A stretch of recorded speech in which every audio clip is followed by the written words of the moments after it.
Hello and very warm welcome. Veranda IAS के Hindi YouTube channel में आपका स्वागत है। सी सेट के एक नए टॉपिक के साथ आज हम प्रैक्टिस करेंगे जिसका नाम है एवरेज। तो आइए एवरेज को समझने की कोशिश करते हैं कि एवरेज के क्वेश्चंस एग्जाम में कैसे आते हैं, इसके कॉन्सेप्ट्स क्या हैं और इनके क्वेश्चन को किस तरह से सॉल्व किया जा सकता है। सिर्फ एक ही फॉर्मूला यूज होता है इस पूरे चैप्टर में जिसको आप बहुत आसानी से देख सकते हैं। Average is equal to sum of observations divided by number of observations. मान लीजिए कि आप टेम्परेचर रिकॉर्ड कर रहे हैं और पूरे वीक का आपने टेम्परेचर रिकॉर्ड किया, Monday, Tuesday, Wednesday, Thursday, Friday, Saturday and Sunday. ठीक है, ये पूरे वीक का आपने टेम्परेचर रिकॉर्ड किया और मान लीजिए टेम्परेचर कुछ इस तरह से आया, 35 डिग्री, 30 डिग्री, 25 डिग्री, 20 डिग्री और मे बी समटाइम्स 40 डिग्री और 45 डिग्री और मे बी 30 डिग्री अगेन। मान लीजिए इस तरह आपने टेम्परेचर सारे दिन के रिकॉर्ड किए और मुझे हर पर्टिकुलर डे के टेम्परेचर में कोई इंटरेस्ट नहीं है। मुझे क्या फाइंड करना है? Average temperature. मुझे क्या फाइंड करना है? इस पूरे वीक का एवरेज टेम्परेचर। तो अगर मैं वीक का एवरेज टेम्परेचर फाइंड करना चाहूं तो मुझे फॉर्मूला क्या है? Average is equal to sum of observations divided by number of observations. अगर मैं सम ऑफ ऑब्जर्वेशंस करूं तो ये क्या हो जाएगा? 35 plus 30 plus 25 plus 40 sorry plus 20 plus 40 plus 45 plus 30 और divide by number of observations. मतलब कितने ऑब्जर्वेशन है? 1 2 3 4 5 6 7 7 ऑब्जर्वेशंस। इसको आप सॉल्व कर लेंगे तो एवरेज टेम्परेचर आ जाएगा। जैसे अगर मैं इसको सॉल्व करूं, 5 5 10 15 15 that is this is 3 plus 1 4 4 8 4 12 16 18 18 plus 6 20 244 245 divided by 7। अब आप इसको डिवाइड भी कर सकते हैं। जैसे ये क्या हो जाएगा? 7 3 ज़ा 21 and this is 21 3 24 right. So 7 5 ज़ा 35। So 35 degree Celsius will be the average temperature of this particular week. तो एवरेज हम कब कैलकुलेट करते हैं? जब हम इंडिविजुअल ऑब्जर्वेशन में इंटरेस्टेड नहीं होते। जैसे सिर्फ मंडे का टेम्परेचर में मुझे कोई इंटरेस्ट नहीं, सिर्फ थर्सडे के टेम्परेचर में मुझे कोई इंटरेस्ट नहीं। इसी तरह आप क्या कर सकते हैं? किसी भी मंथ को भी कैलकुलेट कर सकते हैं। आपने एक मंथ लिया, for example this July month ले लिया, ठीक है, और जुलाई में आपने क्या किया? डे 1 से लेकर डे 31 तक सारे टेम्परेचर मॉनिटर किए और आपको अगर इस पूरे मंथ का एवरेज निकालना है तब आप क्या करेंगे? सारे टेम्परेचर को ऐड कर लेंगे, जो 1 से लेके 31st डे तक जितना भी टेम्परेचर था सारे टेम्परेचर को ऐड करके divide by number of observation. इस केस में क्या हो जाएगा? 31, क्योंकि नंबर ऑफ डेज कितने हैं जुलाई में? 31। तो इस तरह से हम एवरेज निकालते हैं। एवरेज हम कब निकालते हैं? When we are least interested in each and every observation and we want to have a kind of average. जब हमें एवरेज निकालना होता है और हमें इंडिविजुअल डे के ऑब्जर्वेशन में कोई खास इंटरेस्ट नहीं होता है, राइट। इसी एक फॉर्मूले का यूज करके हम एवरेज के सारे क्वेश्चन सॉल्व करेंगे। फॉर्मूला यही होता है, लेकिन क्वेश्चन के वेरिएशन चेंज हो जाते हैं और उससे क्वेश्चन फिर बदल जाता है। सिंपल क्वेश्चन भी हो सकते हैं, डिफिकल्ट क्वेश्चन भी हो सकते हैं। आइए देखते हैं। If marks obtained in 5 subjects are 51 54 56 59 and 64, find the average marks. अभी आपने देखा एवरेज का क्या फॉर्मूला है? Sum of all observation divided by number of observation, right. तो सारे को सम कर देंगे अगर आप तो क्या हो जाएगा? 51 plus 54 plus 56 plus 59 plus 64 divide by number of observation 1 2 3 4 5। ठीक है, इसको आप ऐड कर सकते हैं। 9 4 13 13 6 19 19 4 23 23 और 1 24, 6 2 8 8 5 13 13 5 18 18 5 23 23 5 28, 284 बाय 5। 5 पंजे 25, यहाँ गया 3, 5 छंग 30, बचा 4, तो 5 अठे 40, 56.8। ये तो एक तरीका हुआ कि आपने इसको ऐसे सम कर लिया। मान लीजिए ये नंबर ऑफ ऑब्जर्वेशन और ज्यादा होते, 15 20 25, तो फिर इसको सॉल्व करने का एक और सिंपल मेथड है। ये तो आपका आंसर आ गया, ठीक है, मैं आपको अभी आंसर नहीं बता रहा, मैं आपको बता रहा हूँ कि अगर इसको सिंपल तरीके से सॉल्व करना है, एक और मेथड है कैसे सॉल्व कर सकते हैं। यहाँ देखिए, इसमें मीन टर्म देखिए क्या है, 1 2 3 4 5, तो जनरली बीच का जो टर्म होगा वो, दिस इज थर्ड टर्म। तो 56 को मैं बाहर लिख लेता हूँ, 56 प्लस अब मुझे 51 को 56 बनाना है तो क्या करना पड़ेगा, -5 करना पड़ेगा। 56 - 5 51 हो गया। 54 बनाना है तो -2 करना पड़ेगा। 56 - 2 कितना हो जाएगा, 54।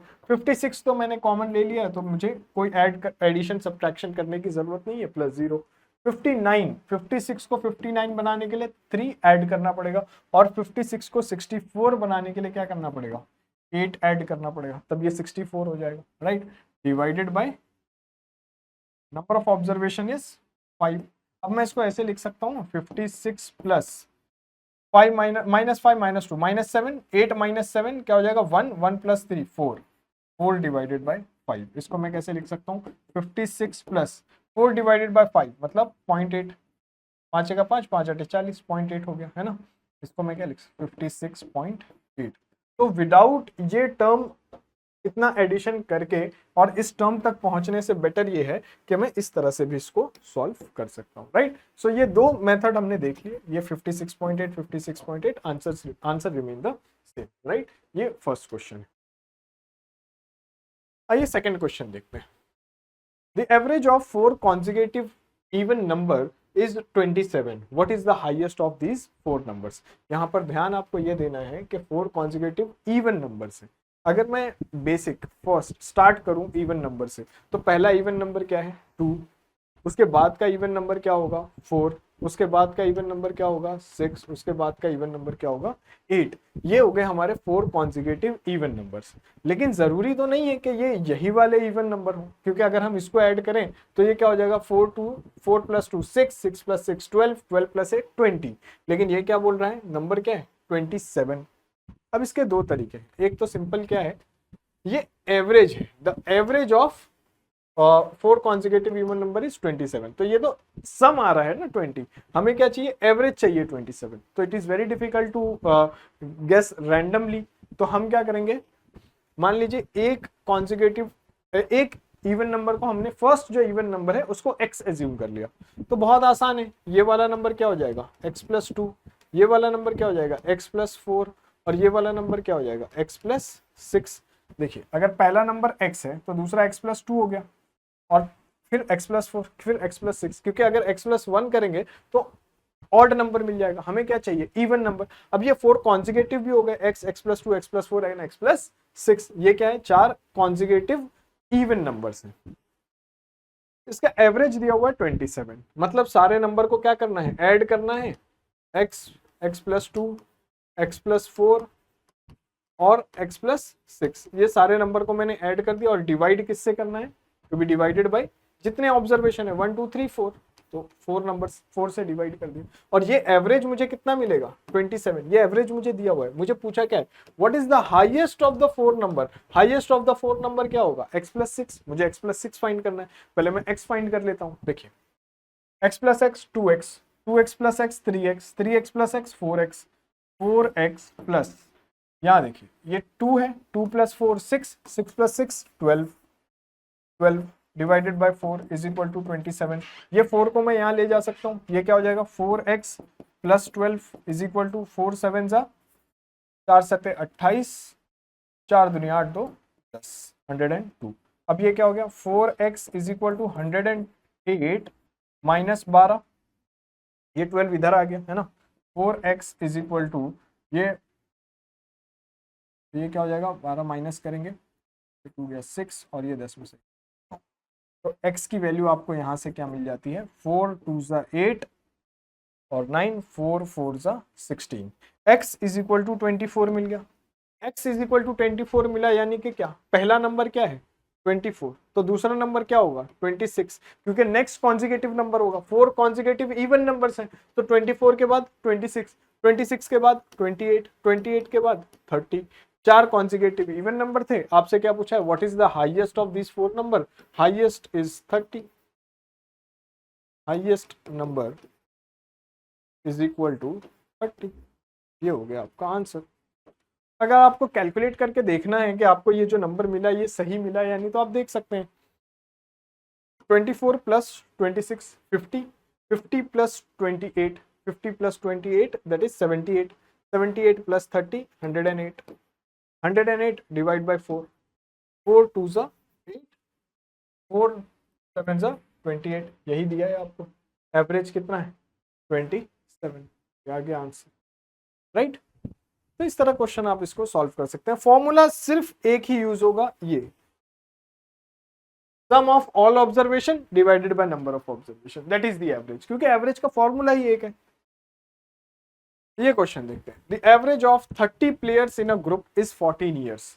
30 प्लेयर हैं, उनकी एज का एवरेज कितना है 14 ईयर्स, राइट।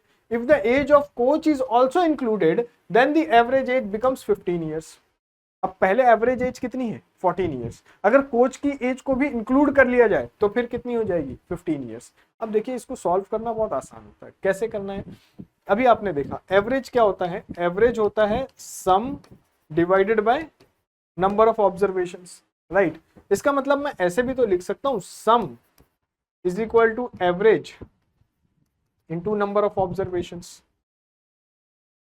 यस और नो, यस। अब केस 1, जब हम क्या कर रहे हैं, कोच को एक्सक्लूड कर रहे हैं, तो सम क्या हो जाएगा, sum will be equal to average कितना बोला है आपको 14, और नंबर ऑफ ऑब्जर्वेशन यानी नंबर ऑफ प्लेयर्स कितने हैं 30, तो सम कितना हो गया 14 0 0 14 3 42, राइट। सम हो गया 420।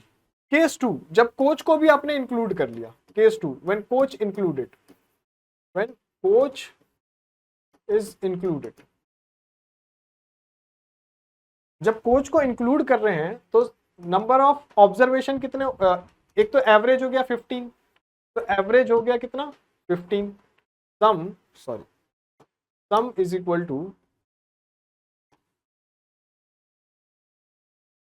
एवरेज कितना हो गया है 15 ईयर्स, 15 ईयर्स।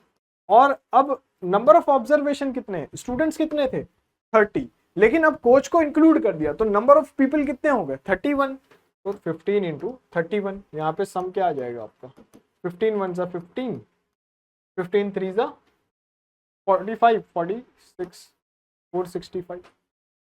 अब आप देखिए सम यहां पर कितना है 420, सम यहां पर कितना है 465, इसमें कौन सा 1% बढ़ा है, कोच बढ़ा है। यहां पर क्या था, कोच एक्सक्लूडेड है, यहां कोच इंक्लूडेड है। कोच को एक्सक्लूड करने से 420 होता है, सारे बच्चों का सम, जो 30 प्लेयर हैं उनका सम कितना होता है 420। कोच को इंक्लूड कर दिया तो 31 लोग हो गए, उसका सम कितना हो गया 465। इसका मतलब है एक आदमी के बढ़ने से इतना ग्रोथ हो गया, तो बढ़ा क्या वो एक आदमी यानी कि कोच, तो फिर कोच की age of coach is equal to 465 minus 420, 45, right, 45 years, ये क्या हो age of coach, right. This is your answer, right. चलिए next question. In a school, 60 boys made an average score of 55 marks and 40 girls made an average score of 45 marks, right? So 60 boys हैं, इनका average कितना है 55, और 40 girls हैं, इनका average कितना है 45। What is the overall average of all students, all students कितने हैं 100। अभी देखिए आपको मैं बताता हूँ कितना सिंपल है। अभी हमने देखा एवरेज क्या होता है, average is equal to sum upon number of observations, right. अब यहां पर आपको क्या दिया हुआ है, अगर हमें यहाँ पे टोटल सम निकालना है, सम क्या हो जाएगा, सम हो जाता है average into number, average into number. अब अगर मैं बॉयज की बात करूं, अभी मुझे क्या चाहिए, देखिए what is the overall average score. Overall average score का क्या मतलब है, बॉयज का स्कोर भी चाहिए गर्ल्स का स्कोर भी चाहिए, मतलब पहले बॉयज का सम चाहिए गर्ल्स का सम चाहिए। बॉयज का सम लेने के लिए क्या करना पड़ेगा, बॉयज का स्कोर का average multiply by number of boys.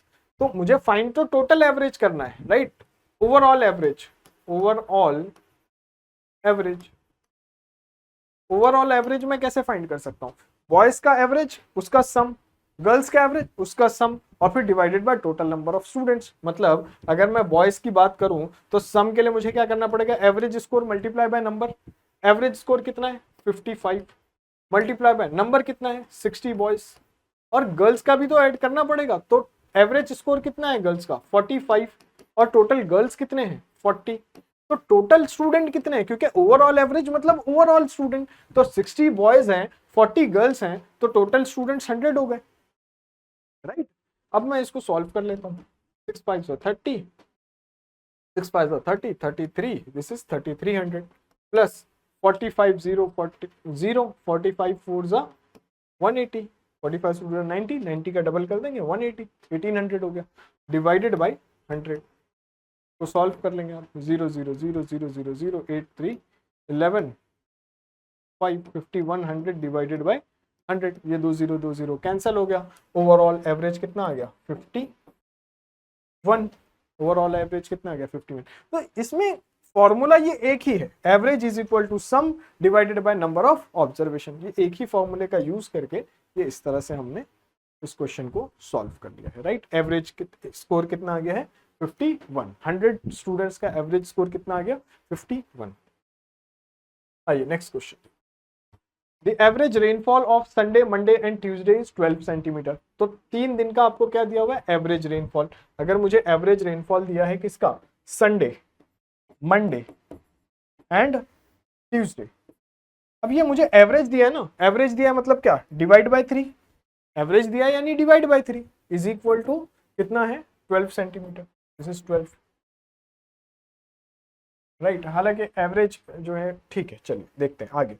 Sunday Monday Tuesday ये दिया हुआ था, इसको मैं अगर सॉल्व कर लूं तो ये क्या हो जाएगा, Sunday plus Monday plus Tuesday is equal to 12 3 जा 36। ये एक इक्वेशन आ गई मेरे पास। अब देखिए आपको दिया क्या है, and Wednesday and that of Monday Tuesday and Wednesday is 14। मतलब मुझे दूसरी कंडीशन दी है जिसमें क्या दिया हुआ है, Monday plus Tuesday plus Wednesday divide by 3, क्योंकि 3 दिन है, और इज इक्वल टू कितना दिया हुआ है 14।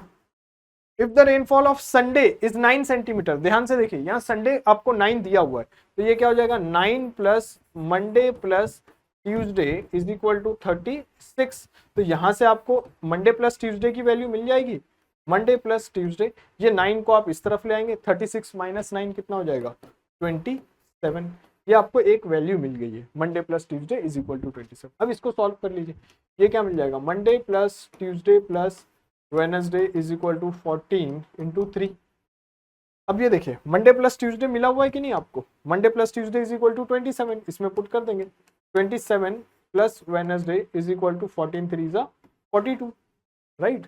अब यहाँ से आपको वेडनेसडे की वैल्यू मिल गई, Wednesday is equal to 42 minus 27, 12 में से 7 गया 5, 3 में से 2 गया 1, 15। तो वेडनेसडे का टेम्परेचर और वेडनेसडे का रेनफॉल कितना होगा 15 सेंटीमीटर। ये आपका हो गया आंसर। क्या समझ में आया आपको, फॉर्मूला एक ही, sum of observation divided by number of observation is equal to average. Formula एक है। फिर ये तो हमने इक्वेशन बनाने की कोशिश की, लेकिन यहाँ पर इक्वेशन की भी जरूरत नहीं पड़ी, क्योंकि यहाँ पर मंडे प्लस ट्यूसडे था, यहाँ मंडे प्लस ट्यूसडे था, सब्स्टिट्यूशन से ही रिजल्ट आ गया। अगर ये रिजल्ट इस तरह नहीं आता है तो हम साइमल्टेनियस इक्वेशन बनाते हैं, राइट। आइए ये क्वेश्चन देखते हैं।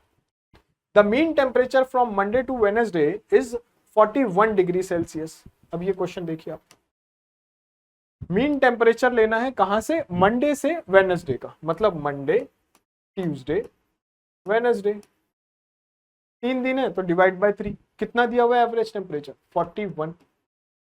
तो मुझे Monday plus Tuesday plus Wednesday कितना मिल गया, 3 1 जा 3, 3 4 जा 12, 123 मिल गया। And that from Tuesday to Thursday, अब इसको मैं इक्वेशन 1 रखता हूं, ठीक है अभी फिलहाल। That from Tuesday to Thursday, Tuesday to Thursday मतलब ट्यूसडे वेडनेसडे थर्सडे इज 43।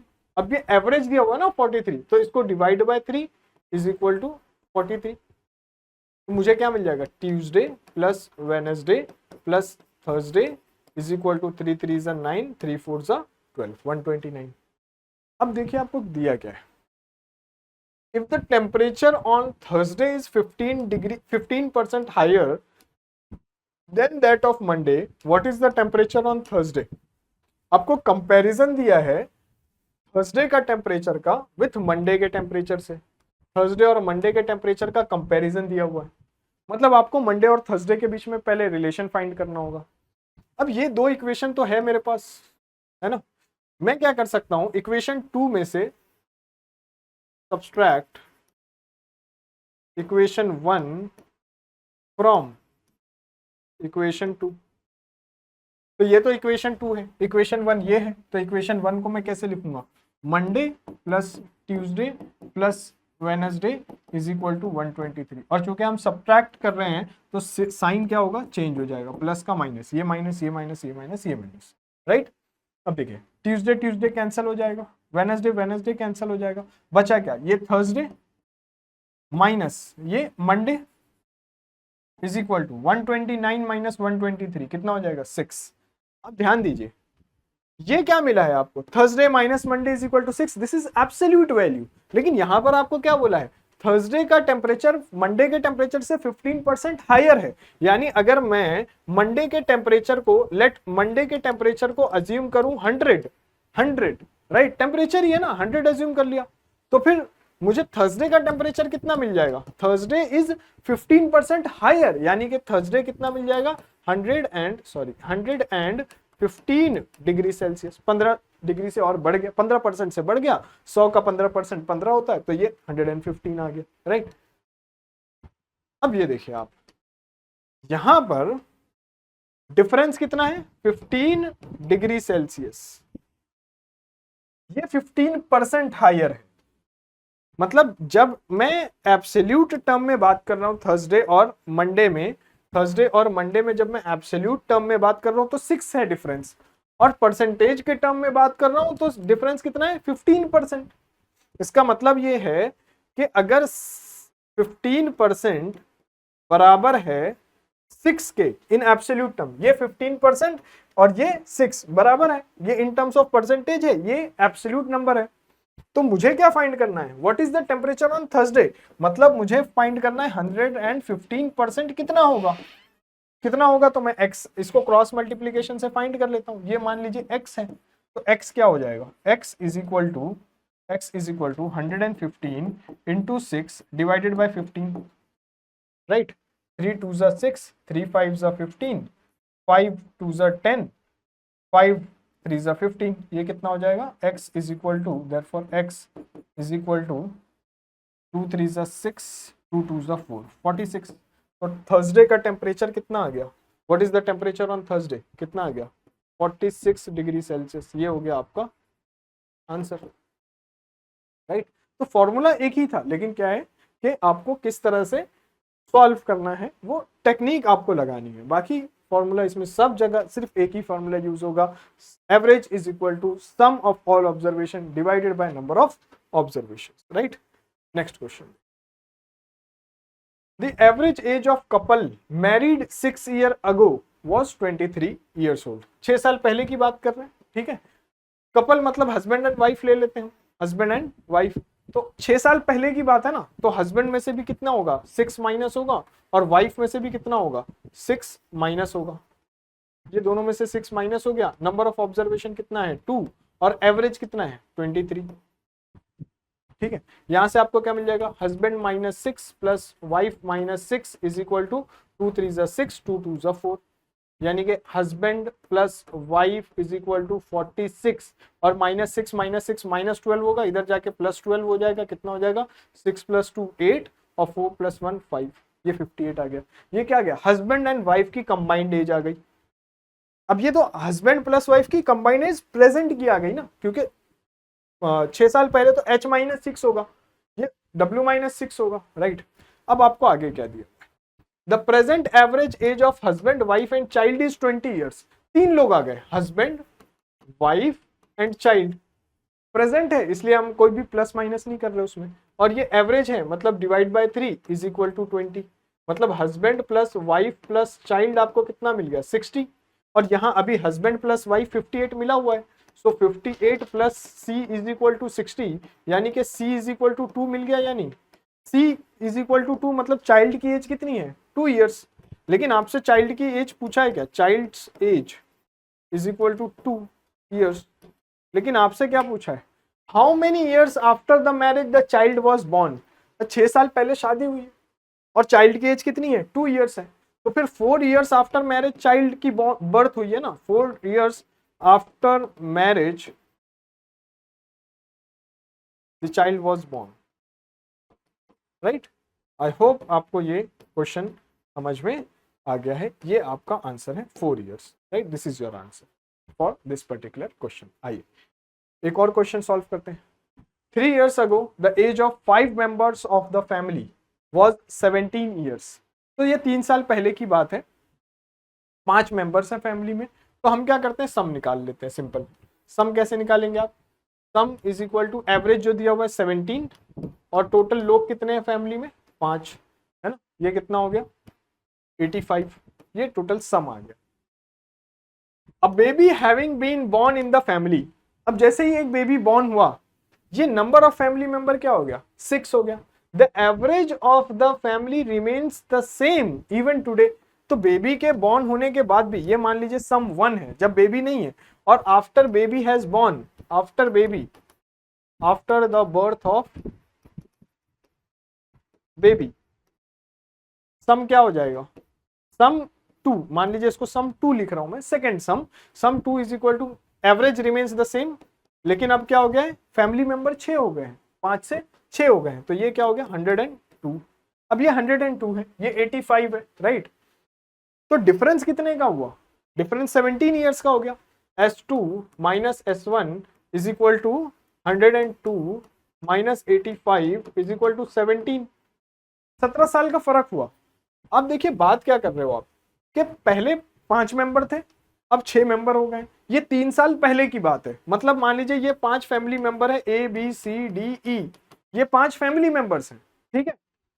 इनकी एज 3 साल बढ़ाओगे ना, 3 years अगो की बात थी, तो ये 3 years अगो का केस है S1, ये 3 years बाद का केस है, अभी का प्रेजेंट का केस है S2, तो S2 माइनस S1 17 years आया। ये 5 फैमिली मेंबर है, इनकी एज, इसकी एज आपने 3 से बढ़ा दी, इसकी एज आपने 3 से बढ़ा दी, इसकी एज आपने 3 से बढ़ा दी, इसकी भी एज आपने 3 से बढ़ा दी, और इसकी एज भी आपने 3 से बढ़ा दी। मतलब 15 years तो इसी में कंज्यूम हो गए, 15 years इसी में कंज्यूम हो गए। ये सबकी 3 साल पहले की एज S1 में लिया, ये सबकी 3 साल बाद की मतलब प्रेजेंट टाइम की एज S2 में लिया, तो डिफरेंस कितना है 17 ईयर्स। लेकिन सबकी अगर इंडिविजुअली एज 3-3 साल में बढ़ाऊं तो 15 साल तो इसी में कंज्यूम हो गए, तो फिर जो 2 साल बच रहे हैं, ये 17 आ रहा है ना डिफरेंस, तो ये 15 और 17 में जो डिफरेंस आ रहा है, यही आपकी क्या है, चाइल्ड की एज है। तो चाइल्ड की एज कितनी है 2 ईयर्स। क्वेश्चन क्या पूछा है आपको, how old is the baby now, baby is of 2 years, right. तो ये जो क्वेश्चन है इसका आंसर क्या है 2 ईयर्स, ये हो गया आपका आंसर, राइट। आई होप ये क्वेश्चन आपको समझ में आ गया है। एक और क्वेश्चन देखते हैं। There were 35 students in the hostel, please ध्यान दीजिए, काफी इंटरेस्टिंग क्वेश्चन है। There were 35 students in the hostel due to the admission of 7 new students. देखिए 2 केस है, एक ओल्ड केस है, एक न्यू केस है, तो मैं बना देता हूं ओल्ड केस और यहां बना देता हूं न्यू केस, राइट। फॉर्मूला एक ही है, आपको पता है, average is equal to sum of observation divided by number of observation, right. पहले कितने हैं number of students 35, so 35 number of students, right. अब कितने हो गए 35 प्लस 7 42 नंबर ऑफ स्टूडेंट्स हो गए, राइट। चलिए, the expenditure of hostel is increased by 42, expenditure of hostel is increase by 42, मतलब सेकंड एक्सपेंडिचर, सेकंड केस के एक्सपेंडिचर को अगर फर्स्ट केस के एक्सपेंडिचर से सब्ट्रैक्ट करें तो कितना आएगा 42। पहले कुछ एक्सपेंडिचर हो रहा था, अब नए एडमिशन होने के बाद फिर कुछ एक्सपेंडिचर हो रहा है, दोनों का डिफरेंस कितना आ गया 42। Whereas the average expenditure per student is decreased by ₹1। अब पर मतलब एवरेज जो कॉस्ट हो रही थी स्टूडेंट की वो 1 से घट गई है। अगर ओल्ड केस में मैं इसको x ले लूं, ओल्ड केस में देखिए क्या होता है, सम क्या हो जाएगा एवरेज इंटू नंबर, नंबर ये है 35, एवरेज अगर मैंने x ले लिया तो 35 इंटू एक्स, यही क्या हो गया एक्सपेंडिचर 1, मतलब पुराना एक्सपेंडिचर, एक्सपेंडिचर क्या होगा नंबर ऑफ स्टूडेंट्स, ये कितने स्टूडेंट्स हैं 35 और ये उनका एवरेज एक्सपेंडिचर है। अब 42 की बात करते हैं, 42 स्टूडेंट्स आ गए, लेकिन एवरेज क्या हो गया बोल रहे हैं, whereas the average expenditure per student is decreased by 1, decreased by 1 यानी कि क्या x minus 1, अगर पहले x था तो अब तो x minus 1 हो रहा है ना। और मुझे रिलेशन क्या दिया इन्होंने, E2 minus E1 is equal to 42, E2 क्या है 42 x minus 1 माइनस E1 क्या है, E1 क्या है 35x इज इक्वल टू 42, क्या हो जाएगा ये, सॉरी 42 है ये, 4x नहीं 42, ये क्या हो जाएगा 42x minus 42 minus 35x is equal to 42, right. 42 minus 35 कितना हो जाएगा 7x, ये 42 कितना हो जाएगा 84, राइट। 42 प्लस 42 84, x क्या आ जाएगा 7 1 जा 7, 7 2 जा 14, x इज इक्वल टू 72 आ गया, सॉरी 7 1 जा 7 ना, 7 1 जा 7, 7 2 जा 14, x इज इक्वल टू 12। क्या पूछ रहे हैं आपको, find old average expenditure. Old average expenditure क्या लिया था, old expenditure, old average expenditure x, मतलब ये क्या वैल्यू पूछ रहा है x की, x कितना आ गया है 12, ये हो गया आपका आंसर। सेकंड न्यू, सॉरी ये देखिए न्यू एवरेज एक्सपेंडिचर, जब न्यू एवरेज एक्सपेंडिचर की बात करते हैं, न्यू एवरेज एक्सपेंडिचर क्या है x minus 1, so x minus 1 is equal to 11, ये आंसर आ गया। ओल्ड टोटल एक्सपेंडिचर, जब ओल्ड टोटल एक्सपेंडिचर की बात कर रहे हैं, टोटल एक्सपेंडिचर क्या था 35x, दैट इज 35 इंटू 12, क्या आ जाएगा 12 5 जा 60, 12 पंजे 60, 12 तिया 36 और 6 42, 420, राइट। दूसरा new total expenditure, new total expenditure क्या है 42x minus 1, that is 42 into x minus 1 क्या है 11, 11 दूनी 22, 11 चौक 44, 45 46, 462। और अभी दोनों का डिफरेंस देखिए आप, 42 का डिफरेंस है, यही आपको क्वेश्चन में दिया था, 42 का डिफरेंस है, राइट। चलिए एक लास्ट क्वेश्चन इस पर हम करते हैं, सिंपल क्वेश्चन, बट क्वेश्चन की लेंथ को देखकर नहीं घबराना है, एग्जाम में यही होता है, जितना सिंपल क्वेश्चन होता है उसकी लेंथ उतनी ज्यादा होती है, बस आपको इसमें छुपे हुए हिंट को पता करना है, ठीक है। जैसे अभी हम इसको सॉल्व करने की कोशिश करते हैं, चलिए। अनीताज मैथमेटिक टेस्ट हैड 70 क्वेश्चंस, तो एक मैथमेटिक्स का टेस्ट हो रहा है जिसमें 70 क्वेश्चंस हैं, 10 क्वेश्चन कहां से आ रहे हैं अरिथमेटिक से, 30 क्वेश्चन अलजेब्रा से और 30 क्वेश्चन ज्योमेट्री से, ठीक है 70 questions. All questions carry equal marks, तो कोई टेंशन ही नहीं है मार्क्स की। Anita answered 70% of arithmetic, 40% of algebra and 60% of geometry correctly, but she could not manage to get 60% to pass the exam। मतलब 70 क्वेश्चन का एग्जाम हो रहा है, सबके एक एक मार्क्स हैं, तो मान लो 70 मार्क्स का भी पेपर है, और पूछा क्या है आपको, पास नहीं हो पाई, कितना परसेंट नहीं ला पाई 60%, मतलब पासिंग मार्क्स कितना है, पासिंग मार्क्स 60% है, 60% मतलब कितना 70 70, राइट 70 टोटल 70 क्वेश्चन है इनटू मल्टीप्लाई बाय कितना हो जाएगा ये 0.6, दैट इज 42 क्वेश्चंस अगर ये करेक्ट सॉल्व कर दे तब तो ये पास हो जाएगी। तो to pass 42 question correct solve करना है।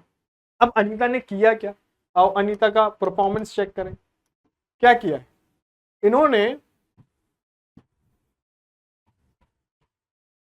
अरिथमेटिक में 70%, तो अरिथमेटिक में थे कितने, अरिथमेटिक में थे 10 क्वेश्चन, तो 10 में से कितने करे 70%, अरिथमेटिक 10 में से 10 क्वेश्चन थे ना, इसमें से कितने किए 70% करेक्ट किए, मतलब 7 क्वेश्चन करेक्ट किए, आ रहा है समझ।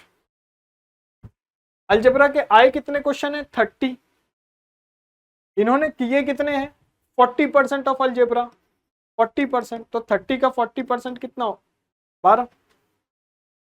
फिर ज्योमेट्री, ज्योमेट्री के आए कितने क्वेश्चन है 30, तो ये अरिथमेटिक हो गया, ये दिस इज अलजेब्रा हो गया and this is geometry, algebra geometry. Geometry के कितने क्वेश्चन आए हैं, ज्योमेट्री के क्वेश्चन आए हैं 30, तो क्वेश्चन आए हैं 30 और इन्होंने आंसर कितने किए 60% ऑफ ज्योमेट्री करेक्ट आंसर किए 60%, यानी कि कितने 18, 6 3 18, मतलब अनीता ने टोटल कितने किए 18 प्लस 12 30, 30 प्लस 7 37 मार्क्स आए इसके, और पासिंग मार्क्स कितने हैं 42, तो यही तो आपसे पूछ रहा है how many more question she would need to answer to correctly to pass the exam, 5 more questions, बस कुछ है ही नहीं क्वेश्चन में, 5 मोर क्वेश्चंस, 5 क्वेश्चन और कर ले तो 5 मार्क्स मिल जाएंगे, 42 मार्क्स हो जाएंगे, 42 पासिंग मार्क्स है, right. So this was the idea of average. इस तरह के क्वेश्चंस एग्जाम में एवरेज को लेकर पूछे जाते हैं। आई होप आपने इसको एंजॉय किया होगा। Thank you very much, take care, bye bye. Veranda IAS, where your dream becomes reality.